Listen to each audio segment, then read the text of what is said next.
자, 다음에 이어서 상환기금법 말씀드릴게요. 자, 근데 이 상환기금법은 다른 방법하고 달리 굉장히 수식적으로 복잡한 내용을 담고 있습니다. 자, 따라서 이 상환기금법을 제대로 공부하려면 굉장히 어려운데 공인중개사 부동산 학개론 시험에서는 핵심적인 아이디어만 물어보기 때문에 그 아이디어만 이해하시면 돼요. 만약에 이 아이디어가 이해가 안 가면 그냥 암기하시면 됩니다. 특별히 어려운 내용은 사실 아닌데 처음에는 조금 복잡하게 느껴지실 수가 있어요. 자, 우리가 어떤 건물이 있다고 합시다. 자, 이 원룸 건물이 있다고 해봐요. 자, 이 원룸 건물을 짓는데 50억 원의 비용이 들어갔다고 합시다. 자, 그러면요, 이 건물의 수명이 50년이라고 한다면 이 건물주는 매년 1억씩 감가를 하게 될 겁니다. 매년 1억씩 감가를 하게 되겠죠. 자, 근데 이 건물에서 얻어지는 임대소득이 만약에 1년에 2억 5천만 원씩 임대소득이 얻어진다고 할게요. 자, 그럼 이제 우리가 이 건물주한테 부러워하죠. 아우, 너무 부러워요. 매년 2억 5천만 원씩 돈을 버시니까 얼마나 좋으시겠어요? 라고 우리가 부러워하는데 사실 건물주의 입장에서는 2억 5천이 다 자기 수입이 아니죠. 왜 다 자기 수입이 아니죠? 왜냐하면 사실 이 중에는 이 감가액이 포함되어 있는 겁니다. 자, 건물이라고 하는 게 한 번 지으면 영원히 존재하는 게 아니라 매년 1억씩 가치가 떨어지죠. 매년 1억씩 가치가 떨어지기 때문에 사실 이 2억 5천 중에서 매년 1억 원의 금액만큼은 사실은 뭐죠? 이 임대 사업을 하기 위한 비용인 거예요. 비용. 이해하시겠죠? 여러분들, 제가 늘 말씀드립니다만 부동산 임대 사업도 그냥 땅 파서 하는 게 아닙니다. 다 자본을 투자해서 원가가 들어가는 사업이에요. 자, 그 원가 중에는 감가상각비가 포함되어 있는 거죠. 자, 그래서 이제 이거를 이렇게 얘기할 수가 있습니다. 자, 내가 벌어들이는 매년에 2억 5천의 임대소득 중에서는 이 중에서 1억은 이 감가비이고 나머지 1억 5천만이 진정한 나의 소득이야 라고 얘기할 수가 있는 거예요. 자, 제가 이 말씀을 지금 드리는 이유는 사실 상환기금법만 말씀드리려 하는 게 아니고 뒤에 수익 방식까지 가서 설명드릴 게 있는데 그 내용까지 미리 말씀을 드리려고 하는 겁니다. 자, 우리 이 1억을 자본에 대한 회수라고 해요. 자본 회수라고 합니다. 자, 그리고 이 1억 5천의 수입을 자본 수익이라고 해요. 자본 수익. 즉, 이 1억 원은 내가 투자한 자본을 회수하는 의미이고 진정한 수익이 아니고 내가 투자한 자본을 회수하는 거고 내가 이 부동산 임대 사업에서 얻어지는 진정한 수익은 이 1억 5천의 자본 수익 부분만이 진정한 수익이 돼요. 제가 늘 계속해서 비빔밥집 사례로 말씀을 드리는데 비빔밥을 팔아서 돈을 벌죠. 그러면 그 돈이 다 비빔밥집 주인의 수입이 아니죠. 그 중에 일부는 원가고요. 나머지가 수익인 거예요. 이해하시겠죠? 비빔밥을 만들기 위한 원가가 포함되어 있고 나머지가 수익인 겁니다. 아시겠죠? 자, 우리가 식당을 할 때에는 우리 그 원가를 그냥 원가라고 하지만 부동산 투자에서는 자본의 회수라고 해요. 자본 회수. 내가 자본을 투자했으니까 그 자본을 회수하죠. 무슨 자본을 투자했나요? 아니, 이 건물 지을 때 50억 투자했잖아요. 그죠? 이 건물 지을 때 나의 자본 50억을 투자해서 이 건물을 지은 겁니다. 그럼 내가 이 투자한 50억을 회수해야 될 거 아니겠습니까? 그냥 재산을 그냥 없애버릴 거예요? 아니잖아요. 내가 50억 들여서 이 건물 지었으니까 이 50억 자본 투자한 거를 회수해야 되는 거예요. 바로 그게 원가의 개념입니다. 이 건물주는 자기 돈 50억을 들여서 건물을 지었기 때문에 이러한 임대소득을 얻을 수 있게 된 거예요. 그냥 땅 파서 돈 번 게 아니란 말입니다. 근데 이 돈을 벌기 위해서 50억을 투자했는데 이 50억 원의 비용을 50년간 회수해야 되니까 내가 투자한 돈 이상으로 벌어야 내가 진짜 번 거지 내가 투자한 것만 버는 거는 사실은 수익이 아닌 거예요. 어떤 사람이 어떤 사업 하려고 10억을 썼습니다. 근데 그 사업에서 번 돈이 10억이에요. 그러면 돈 벌었어요? 안 벌었어요? 돈 번 게 없죠. 10억 들여서 10억 벌었으면 돈 번 게 없는 거예요. 10억 들여서 15억 벌었으면 5억 번 거죠. 그죠? 10억 들여서 15억 벌었으면 15억 번 게 아니라 사실은 5억 번 거죠. 왜? 벌어들인 15억 중에서 10억은 내가 투자한 자본에 대한 회수한 거고 그걸 넘어서는 5억이 진짜 번 거 아니겠습니까? 이제 슬슬 느낌이 오시죠? 자, 그래서 매년 벌어들이는 이 2억 5천만 원의 임대소득 안에는 내가 투자한 자본에 대한 회수인 자본 회수가 1억이고 그것을 넘어서는 그것을 초과하는 나머지 금액이 진정한 수익이다 이 얘기예요. 아시겠죠? 그러면 매년 얼마씩 자본 회수를 하느냐 하는 것은 매년의 감가액만큼 자본 회수를 하면 되는 거예요. 아시겠죠? 자, 그런데 이제부터 논점이 깊어집니다. 자, 우리가 지금까지 앞에서 공부한 정액법의 경우에는 자, 어떤 건물주가 매년 이렇게 2억 5천만 원의 소득을 벌면 이 임대소득을 벌면 이 중에서 1억 원이 감가액인 거예요. 감가액이 곧 자본 회수액이다라고 이해하시면 됩니다. 매년의 감가액만큼 자본 회수를 하는 거죠. 그래야지만 50년 지났을 때 내가 투자한 50억 다 회수할 수 있잖아요. 이해하시죠? 근데 우리가 매년 1억씩 매년 2억 5천만 원씩 들어오는 임대소득 중에서 매년 1억씩 자본 회수를 할 건데 이 중에 1억은 내가 애초에 이 건물 질 때 투자했던 돈이야 라고서 회수할 건데 그러면 이 1억의 돈을 어떻게 하느냐에 대해서 세 가지 기본적인 관점의 차이가 있어요. 첫 번째가 바로 안방 장롱에 보관한다예요. 자, 이게 무슨 뜻이냐면 정말로 장롱에 보관한다가 아니라 그냥 현금으로 쌓아둔다 이 얘기입니다. 여러분 이 경우에는 이 자본 회수 매년 1억씩 돌아오는 이 돈에 대해서 이자가 생겨요, 안 생겨요? 이자가 안 생겨요. 이자가 안 붙습니다. 바로 그게 정액법의 사고방식이에요. 정액법은 매년 1억씩 자본 회수를 하는데 감가액만큼 자본 회수를 하는데 이걸 그냥 그대로 쌓아요. 따라서 50년간 쌓으면 투자 자본 50억을 다 회수할 수 있게 돼요. 이자를 전혀 고려하지 않아요. 자, 근데 어떤 사람이 매년 이렇게 1억씩 자본 회수하는 금액을 그냥 안방 장롱에 쌓아놓겠냐 또는 침대 밑에 넣어놓겠냐 이자가 안 생기게 뭔가로 운용하겠지. 자, 이 1억을 은행에 예금한다면 이 1억에 대해서 매년 1억씩 넣는 예금에 대해서 이자가 생깁니까 안 생깁니까? 이자가 붙어요. 바로 그게 상환기금법이에요. 상환기금법은 매년 이렇게 회수하는 자본 회수 금액을 감가액을 예금에 넣는다고 가정을 해요. 그럼 매년 자본 회수 금액을 1년마다 저축을 하면 예금을 하면 거기에 대해서 이자가 점점 붙어 나갈 거예요. 바로 그게 상환기금법이고요. 자, 사람들은 이렇게 부동산에서 벌어들인 소득은 안방에 보관하거나 은행에 예금하는 게 아니라 동종 유사 부동산에 재투자한다. 자, 부동산 사업에서 돈을 버는 사람들은 거기서 번 돈으로 다시 동종 부동산에 재투자한다. 다른 원룸 건물을 사는 데 쓴다. 이런 식으로 가정하는 방법이 있어요. 우리 그런 방법을 인우드법이라고 하는데 인우드법은 공인중개사 시험에서 다루지 않으니까 설명드리지 않을게요. 자, 이런 식으로 매년 유입되는 자본 회수 금액을 어떻게 운용하냐에 따라서 몇 가지 방법의 차이가 있는데 첫 번째 이자 발생을 고려하지 않는 게 정액법이에요. 근데 지금 정기예금 이자율로 이자가 생긴다고 보는 게 상환기금법입니다. 아시겠죠? 자, 그런데 내가 회수해야 될 자본은 얼마예요? 50억이에요. 내가 50년 동안 50억을 회수하면 됩니다. 자, 그런데 내가 매년 들어오는 이 자본 회수 금액을 은행에 저축을 하면 예금 이자가 생기기 때문에 내가 원금으로 50억을 모을 필요가 없어요. 이해하시겠죠? 이자 발생을 고려한다면 자, 내가 50년 동안 50억을 모을 겁니다. 자, 그러면 매년 1억씩 50년간 모으면 50년 뒤에 50억이 모아지나요? 아니죠. 50억보다 훨씬 더 큰 금액이 모아지죠. 왜? 50년 뒤에는 원금 플러스 이자가 모아지는 건데 매년 1억씩 50년간 모으면 원금만 50억이 쌓이거든요. 거기에 이제 이자까지 얹어지니까 원리금 총액이 50억을 넘어가게 됩니다. 나는 50억만 모으면 되는데 나는 50년간 50억만 모으면 되는데 이자 발생을 고려하면요. 매년 1억씩 자본 회수를 할 필요가 없어요. 지금 제가 여기 1억이라고 한 거는 그냥 단순하게 정액법적인 사고방식 말씀드린 거고 이자 발생을 고려하면 매년 1억이 아니라 예를 들어서 8천만 원만 매년 8천만 원만 자본 회수를 해도 됩니다. 여러분 정확한 숫자 아니에요. 그냥 개념만 말씀드리는 겁니다. 자, 매년 8천만 원씩만 저축을 해도 이자까지 발생하기 때문에 그 이자 발생 금액까지 고려를 하면 50년 뒤에 50억을 모을 수 있다는 거예요. 아시겠죠? 내가 50년 동안 50억을 모을 건데 그럴 거면 매년 1억씩을 모아야 되는 게 아니라 1억보다 작은 금액인 예를 들어서 8천만 원씩만 저축을 해도 50년간 모으면 50년 뒤에 이자까지 붙기 때문에 총액으로 50억을 모을 수 있다는 겁니다.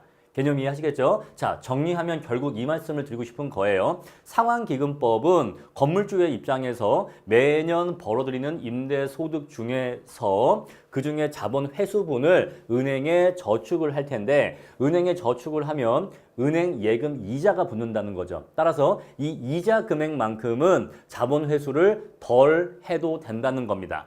감가를 덜 해도 된다는 거예요. 자, 정액법의 경우에는 이자 발생을 전혀 고려하지 않다 보니까 매년 1억씩 50년간 꼬박꼬박 다 감가액을 모아야 돼요. 매년 1억씩 꼬박꼬박 자본 회수를 해줘야 됩니다. 그래야지만 50년 뒤에 50억이 쌓여요. 그런데 상환기금법은 이 금액에 대해서 이자가 발생한다고 전제하기 때문에 1억을 모을 필요가 없고 1억보다 작은 금액만 감가해주면 돼요. 반대로 유사한 말로 1억보다 작은 금액만 자본 회수를 해주면 되는 겁니다. 따라서 상환기금법에서는 이자 금액만큼, 그러니까 정액법에 비해서 이자 금액만큼 감가를 적게 해줄 수 있다는 거예요. 아시겠죠? 여러분 결국 이것만 이해하시면 돼요. 지금 제가 하는 얘기가 완벽하게 이해가 안 갈지라도 결국 뭔가 이자가 나오니까 이자 금액만큼은 덜 감가하면 되겠구나. 그것만 이해하시면 됩니다. 자, 그래서 정액법에 비교해서 매년의 감가액이 정액법보다 적어집니다. 왜 적어지는 거죠? 이자 금액만큼은 덜 감가해도 되니까, 덜 자본회수해도 되니까. 아시겠죠? 자, 근데 이렇게 정액법보다 매년의 감가액이 적어진다고 하는 것은 자, 재조달 원가에서 감가 누계액을 빼고 남은 것이 적산가액인데 매년의 감가액이 적어진다? 그 말은 감가 누계액도 같이 적어질 거고 그렇다면 반대로 적산가액은 정액법보다 커지게 될 겁니다. 이해하시겠죠? 감가 누계액을 빼고 남은 게 적산가액인데 상환기금법은 정액법보다 감가 누계액이 작아진단 말입니다. 감가액이 작아지니까 감가 누계액도 작아져요. 그러니까 반대로 적산가액은 정액법보다 커지는 거죠.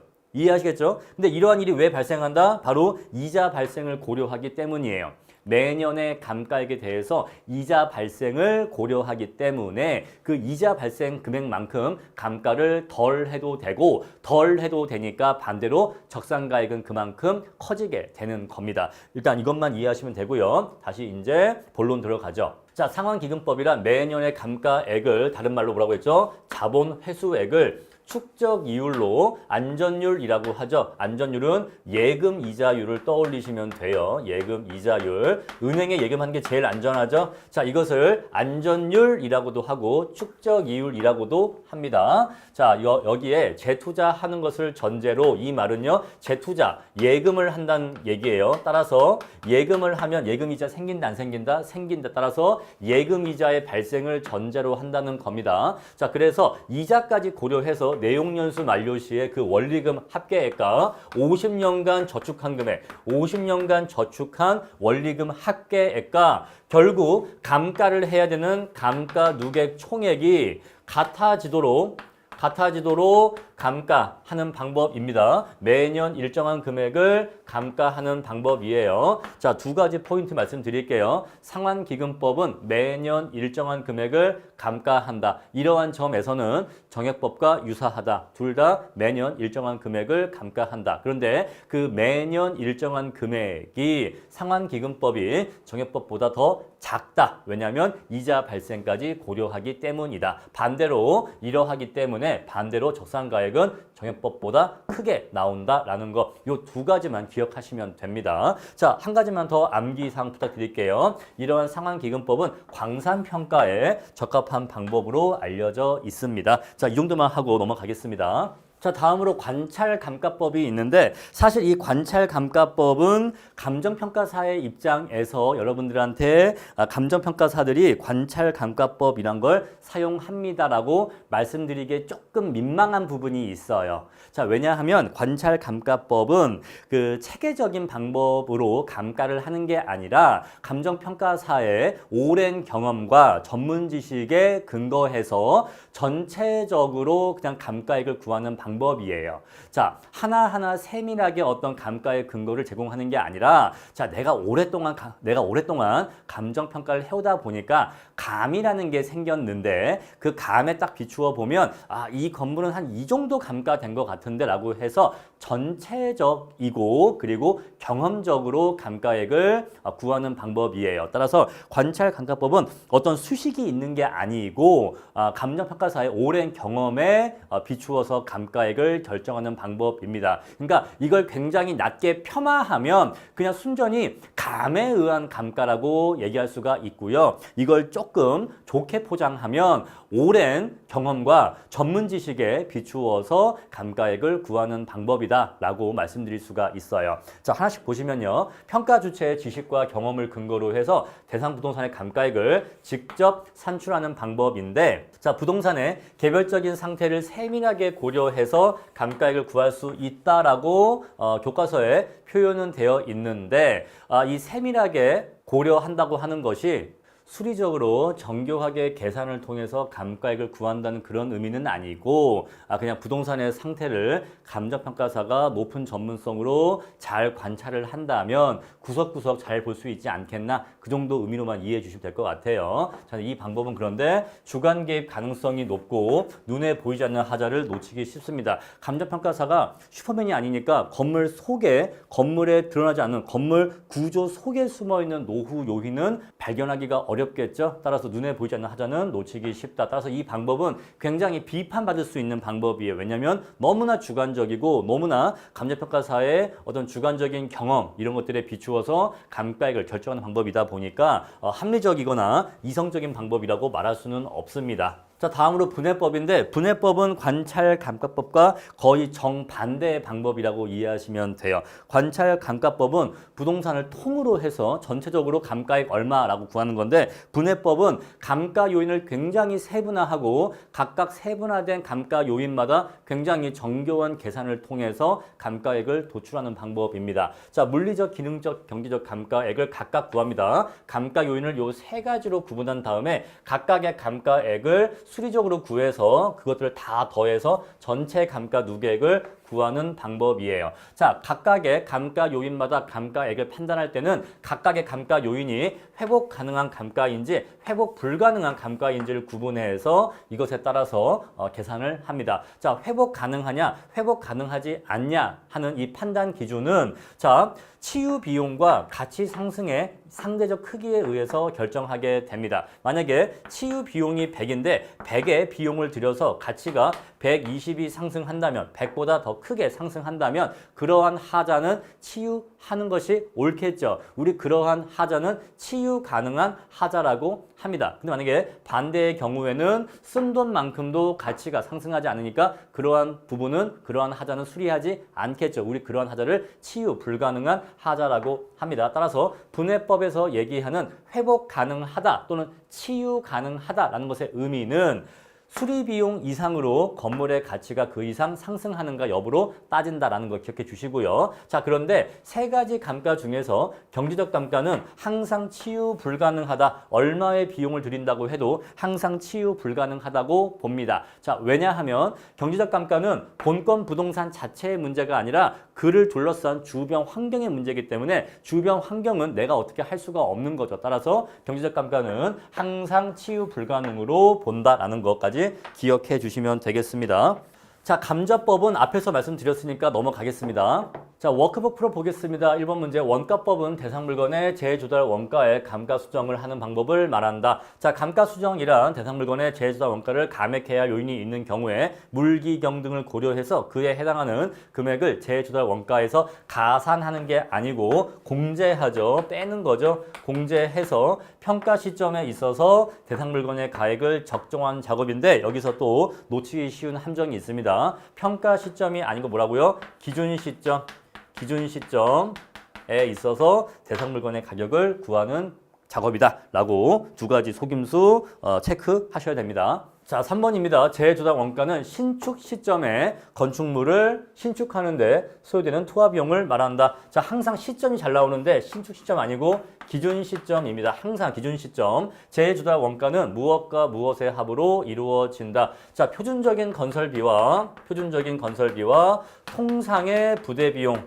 요 두 가지의 합으로 이루어진다는 것이고, 자, 자가건설의 경우에는 재조달 원가는 도급건설에 준하여 처리한다. 요거 맞는 표현이죠. 아무리 건물을 내가 직접 지었다 하더라도 이 비용을 재조달 원가로 인정하지 않고 그러한 건물을 도급건설의 방식으로 지었을 때 얼마의 비용이 들어갈까를 기준해서 평가한다고 했습니다. 자, 그리고 한 가지만 더. 여기 표준적 건설비 안에는 수급인의 이 공사를 맡은 사람의 적정 이윤이 포함된다고 강의 때 말씀을 드렸습니다. 다음 6번 대체 원가를 이용하여 재조달 원가를 산정할 경우에는 물리적 감가 수정은 필요하지 않지만 기능적 감가 수정은 필요하다. 요거 틀렸죠? 지금 요 내용이 바뀌었습니다.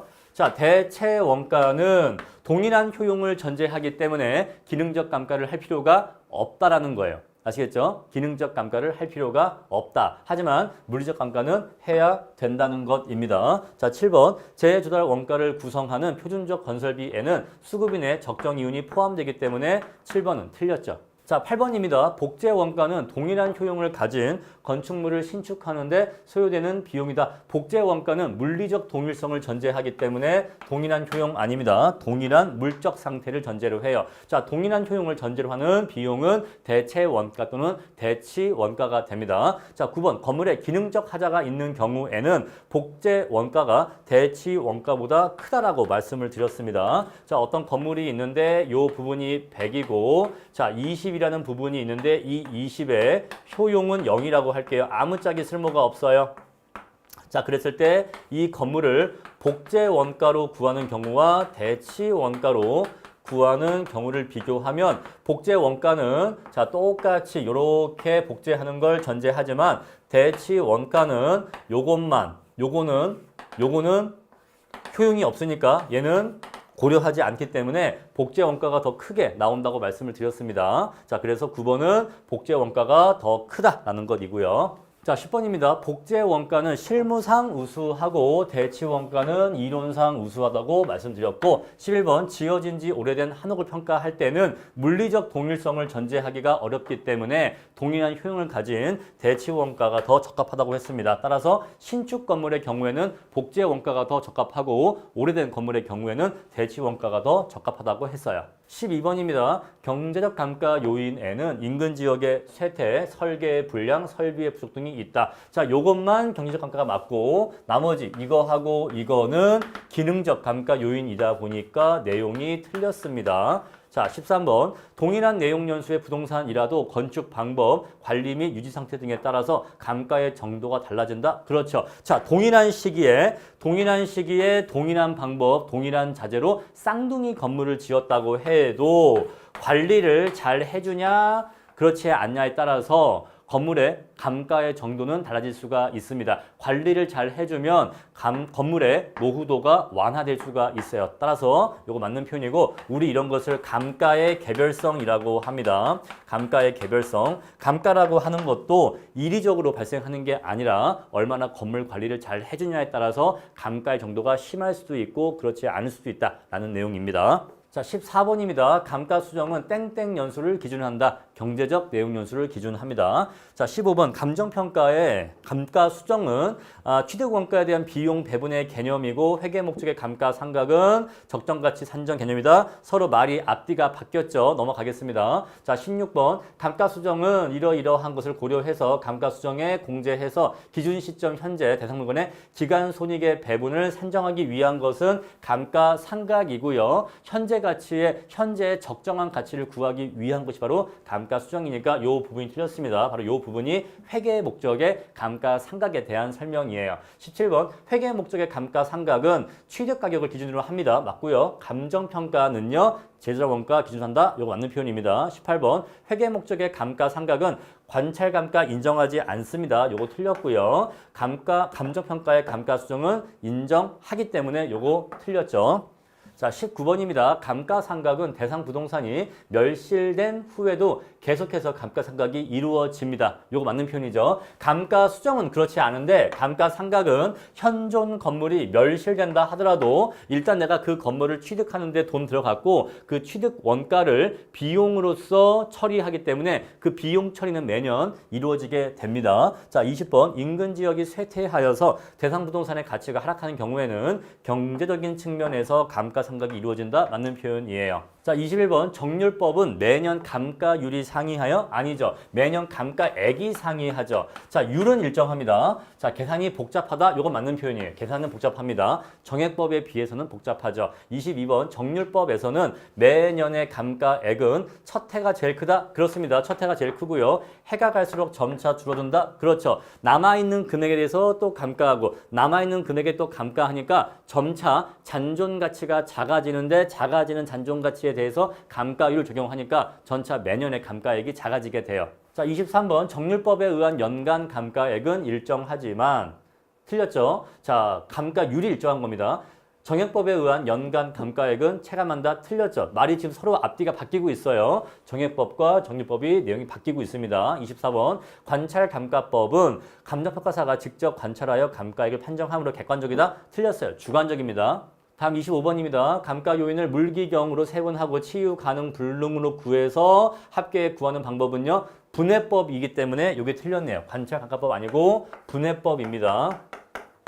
자, 26번 감정평가 대상되는 부동산 상태를 면밀히 관찰해서 평가사의 폭넓은 경험과 지식에 의존하는 것은 관찰감가법이니까 서로 말이 문제끼리 바뀌었네요. 자, 27번 감가 수정의 방법 중에서 건물의 내용 연수가 완료될 때 감가 누계 상당액과 그에 대한 복리계산 이자 상당액분을 포함해서 이자 나서 이자 자, 포함해서 당해 내용 연수로 상환하는 방법은 자, 말이 되게 복잡한데 여러분 결국 이자가 나왔으면 뭐예요? 상환기금법이 아시겠죠? 상환기금법. 자, 28번 상환기금법으로 감가 수정 시 매년 감가액이 다르다. 요거 틀렸죠? 매년 감가액은 일정하다고 했습니다. 매년 감가액은 일정하다는 점에서 정액법과 유사하지만 정액법보다는 상환기금법이 감가액이 더 작다고 했어요. 왜요? 이자 발생액까지 고려하기 때문입니다. 자, 29번입니다. 상환기금법에 의한 감가 시 매년의 감가액은 정액법보다 작다고 했고요. 반대로 감가액이 작으니까 적산가액은 반대로 크다고 했습니다. 덜 감가하니까 덜 빼니까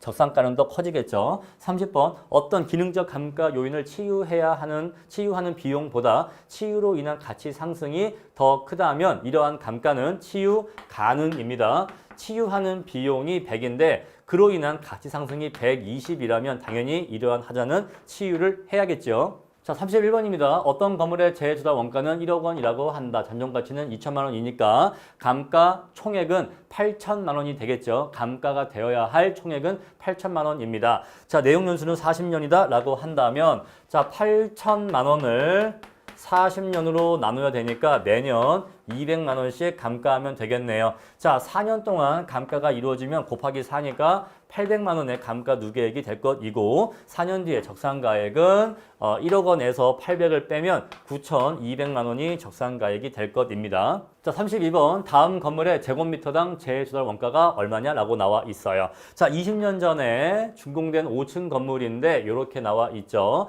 자, 준공 당시에 공사비 내역은 직접 공사비, 간접 공사비 해서 이 두 개 합쳐주면은 3억 3천 나오고 자, 개발업자의 이윤은 수급인의 이윤을 얘기합니다. 수급인의 적정 이윤 따라서 이것까지 고려해야 되니까 요거 이렇게 더해주면 총계가 4억이 나오게 되죠. 자, 따라서 요 4억이 전체 공사비라고 얘기할 수가 있는데 지금 통상의 부대 비용은 나와 있지 않죠? 나와 있지 않으니까 고려하지 않는 겁니다. 문제에서 자료를 주지 않았으면 내가 넣을 수도 없는 거죠. 따라서 지금 이 경우에는 통상의 부대 비용은 고려할 수가 없고 표준적인 건설비만 고려하는 겁니다. 자, 이 4억 원이 근데 20년 전에 건축비 지수고 기준 시점은 145니까 4억 곱하기 자 100분의 145 해주면 시점 수정이 되겠죠? 이렇게 해서 정답을 구할 수가 있습니다. 자, 원래 사실 이 문제가 앞에서 말씀드렸습니다만 원래는 재조달 원가를 이런 식으로 구하는 게 아니에요. 원래는